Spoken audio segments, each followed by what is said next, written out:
मध्य प्रदेश कांग्रेस अध्यक्ष जीतू पटवारी ने union carbide के जहरीले कचरे के निपटान को लेकर सरकार पर गंभीर आरोप लगाए हैं। उन्होंने कहा कि सरकार इस मुद्दे पर कोर्ट का बहाना बना रही है और इसके पीछे बड़े आर्थिक हित जुड़े हो सकते हैं।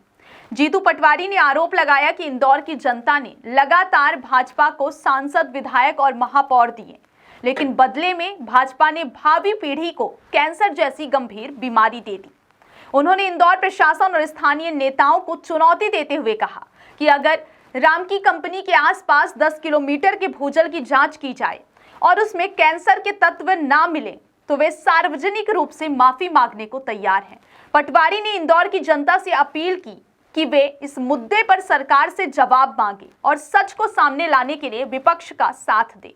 उन्होंने कहा कि कोरोना काल में भाजपा सरकार की नीतियों से जनता पहले ही परेशान हो चुकी है और अब यह जहरीला कचरा भविष्य के लिए और भी बड़ा खतरा बन सकता है।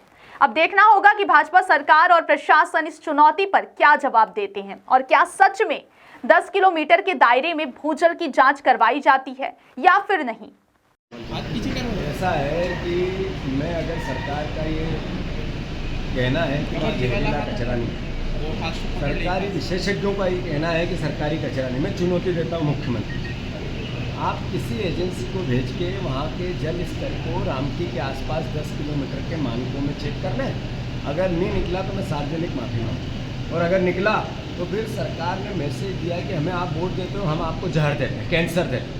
अपने स्वार्थों के लिए, व्यक्तिगत स्वार्थों के लिए सरकार, उसके मंत्री, उसके मुख्यमंत्री, उसके नुमाइंदे उस जमीन पर किसी न किसी प्रकार का लाभ लेने के लिए कचरा पहुंचाते हैं। कोर्ट ने नहीं कहा कि कचरा जला, कोर्ट ने कहा ये सरकार के विवेक पे है कि सरकार क्या करे, तो सरकार ने कहा हम जहर देंगे। इंदौर शहर ने भारतीय जनता पार्टी को लगातार विधायक दिए, सांसद दिए, महापौर दिया, 2 मंत्री हैं, उसके बाद भी भावी पीढ़ी को कैंसर मिलेगा, जहर मिलेगा, और ये सोते रहेंगे, चुप रहेंगे।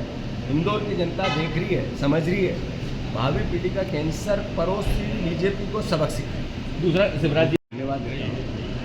एक ऐसा कभी कभी सरस्वती जबान पे बैठ जाती है, उन्होंने स्वीकार कर लिया है कि मैंने जो किसानों से वादे किए थे अभी 2700 के गेहूं के, 3100 के धान के, 3000 बहनों के, और वोट ले लिए, सिर्फ मैंने वोट के लिए किया, मैं झूठ बोला था जनता से।